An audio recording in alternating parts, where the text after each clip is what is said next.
De Failly, regardez ce qui va suivre. Je pense que vous êtes de la même famille. C'est un autre passionné qu'on va rencontrer maintenant, d'une autre discipline, le cinéma. Alors, il s'appelle Armand Wauters. Et toute sa vie, a été consacrée au cinéma. Il a d'abord été revendeur de matériel, puis distributeur de films 16 mm à travers le pays. Il s'est même essayé à la réalisation.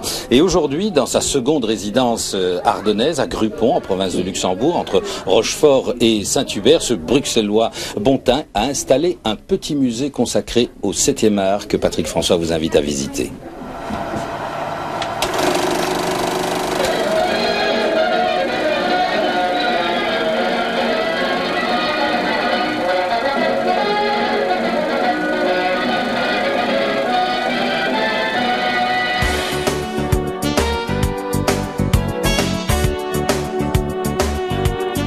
Dans ces vitrines bien rangées, c'est toute une vie vouée à la passion du cinéma qu'Armand Wauters a rassemblée.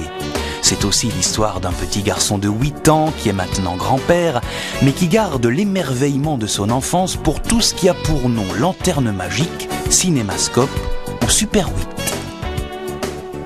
L'avantage du Super 8 par rapport au double 8, c'était la cassette, alors que le double 8, c'était seulement la bobine. Vous voyez, voilà le système. Et vous êtes prêt à filmer directement. J'étais en fait distributeur Ballyhowell. À un moment donné, j'ai eu toutes les caméras Ballyhowell, tous les types de caméras en magasin. C'est une caméra Ballyhowell, la D70R.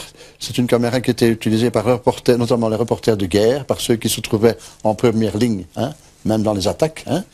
Également le débarquement Normandie en 1944. Et donc, le projecteur qui est à côté, il était parachuté avec un haut-parleur blindé également, ce qui permettait aux soldats en première ligne le soir d'avoir une projection d'un grand film.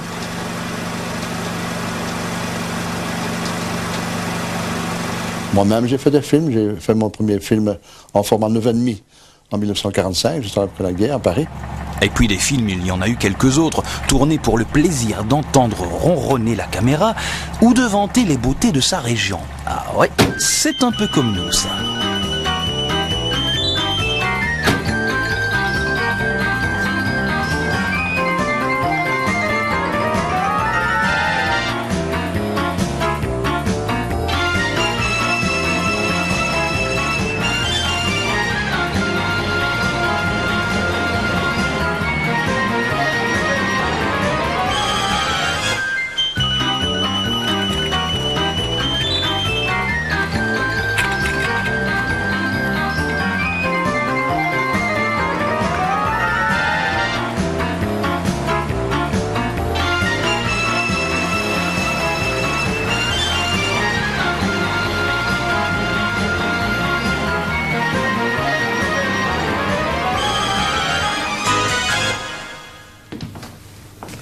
À côté des caméras, une belle collection de projecteurs, machines d'un autre temps qui fonctionnent encore.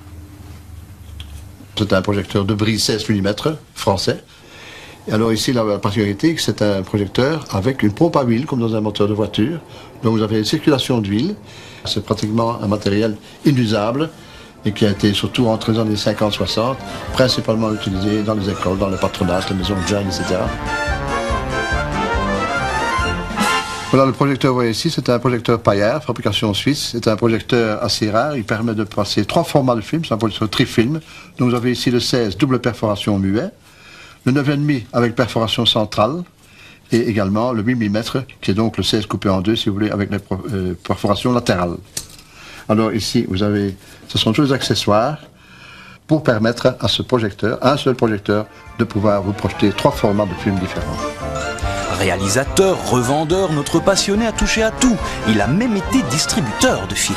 Oui, c'est exact, j'étais distributeur donc, de la 20th Century Fox, principalement pour les dessins animés, et c'était pour la Belgique et le Grand-Duché.